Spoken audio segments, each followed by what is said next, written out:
ప్రియమైన సహోదరి సహోదరులకు యేసుక్రీస్తు నామములో శుభములు. దేవుని యొక్క మహిమ మీ మీద ప్రకాశించునుగాక. ఈరోజు దేవుడు మనకిచ్చిన మాట యెహెజ్కేలు గ్రంథము 21వ అధ్యాయము 8-9 వచనాలు. మరియు యెహోవా వాక్కు నాకు ప్రత్యక్షమై ఇలాగ సెలవిచ్చెను, నరపుత్రుడా, నీవి ఈ మాటలు ప్రకటన చేసి ఇట్లనము, యెహోవా సెలవిచ్చినదేమనగా, అదిగో ఖడ్గమే కనబడుచున్నది, అది పదును గలదై మెరుగుపెట్టి ఉన్నది. ఈ మాటలు మనం యెహెజ్కేలు గ్రంథంలో ప్రవచన రూపంగా చూస్తున్నాము. ఎప్పుడైతే యెరూషలేములో అవినీతి కార్యాలు అక్రమాలు జరగడం దేవుడు చూశారో, యెరూషలేమునకు విరోధినైపోయాను నేను, యెరూషలేము తట్టు నీ ముఖం ఎత్తుకొని మాటలు చెప్పు అని దేవుడు తెలియజేస్తున్నట్లుగా మనం చూడగలం.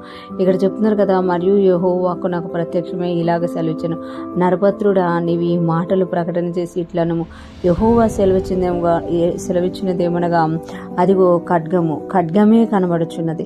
అంటే యెరూషలేములో ఉన్న వారందరూ కూడా యెరూషలేము తట్టు, ఎవరైతే యెరూషలేములో ఉన్నారో యెరూషలేము తట్టు ఎత్తి ఎందుకు చెప్పమనంటే, యెరూషలేములో ఉన్న వాళ్ళందరినీ కూడా దేవుడు కనికరించి అక్కడ ఉంచారు. వీళ్ళందరూ చెరలో ఉన్నారు, కానీ ఆ కనికరింపబడిన ఆ శేషము కూడా దేవుని వైపు తిరగకుండా వారికి ఇష్టమైనట్టుగా జీవించడం, వ్యర్థమైన వాటిని ఆచరించడం చేయడం వల్ల దేవుని యొక్క ఖడ్గం మరలా యెరూషలేము మీద పడుతుంది అని మనకి ఇక్కడ తెలియచేయబడుతుంది. ఇర్మియా గ్రంథం చివరి అధ్యాయంలో మనం చూస్తే వాళ్ళు అందరూ కలిసి ఆకాశపు దేవునికి అర్పణలు చేసినట్లుగా మనం చూస్తామన్నమాట.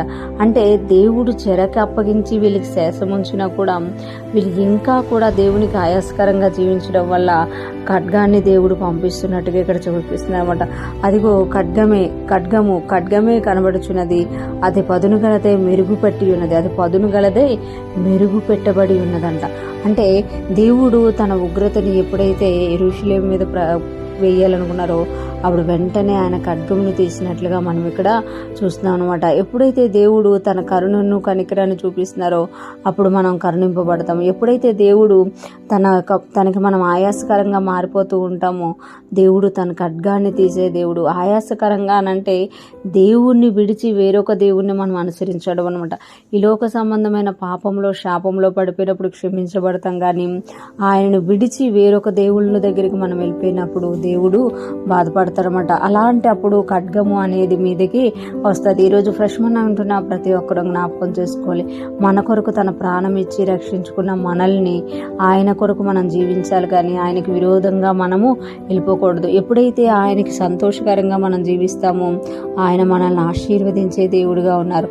అదే సమయంలో ఆయనను విడిచి వేరొకటి మనం అనుసరించినప్పుడు ఆయనకు కోపం పుట్టించిన వారిగా ఉంటాము, ఖడ్గము పాలైపోతాం అనమాట. ఖడ్గము పాలు అని అంటే ఆ ఖడ్గం వచ్చి పడిపోదు, కానీ అటువంటి శ్రమలు అటువంటి శోధనలు మనకు వస్తాయి అని దేవుడు హెచ్చరిస్తున్నారు. ఈరోజు మనము యేసయ్యను రక్షకుడుగా అంగీకరించామా, ఆయనతోనే జీవించుదుముగాక, ఆయనకు మహిమకరముగా జీవించుదుముగాక, ఆయన్ని సంతోషపెట్టుదుముగాక.